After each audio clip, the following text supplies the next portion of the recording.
Hi, this is Julie Hartley, registered dietitian with the Willis Knighton Fitness and Wellness Centers. And today we're going to be talking about one of my favorite topics, and that is herbs. I love this because herbs bring so much flavor to your food without this extra sodium that we definitely don't need. But there's two different ways to choose from. You can either get them in a dried form or in the fresh form, and both of them have benefits. So obviously when you choose fresh, they're going to be more perishable, and they don't last as long as the dry herbs. Dried herbs are going to be more concentrated, so when you're looking at a recipe, you usually will use about a fourth to a half of what the original recipe calls for if it's going to be using fresh herbs. Now, fresh herbs can be used raw, right in a salad, or throw them in a pasta dish.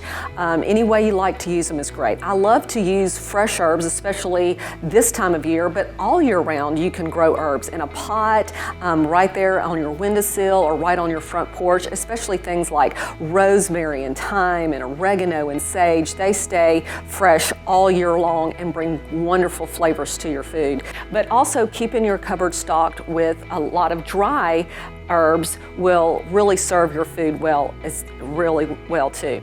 So when you're cooking, there's two different ways that we cook with both fresh and dried herbs. When you're going to cook with dried herbs, they do take longer to cook, and so we can add them in the beginning of the cooking process. However, when you're cooking with fresh herbs, you want to add those towards the end of the process because sometimes they can cook some of the flavor out too. Another way to kind of bring out flavor when you're cooking with dry herbs, you can pour a little bit in your hand and kind of roll them around like this just to get some of the flavor to come out too. When you're using fresh herbs, another great way to bring out the flavor is you can just pinch some off and run them under some hot water for about 7 seconds. It really helps bring out the flavor. Another thing I do with some of the softer herbs, like maybe basil or a little mint, put them in a little bowl of water, a little cup of water while I'm preparing, and it makes them plump up, look really pretty in a dish, and also helps bring out the flavor.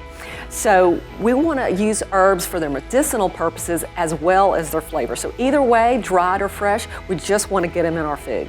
If you enjoy these tips and want to learn more, please join us at one of our wellness seminars. You can pick up a schedule at the front desk, or you can find us at wkfitness.com. Until I see you at a seminar, live well.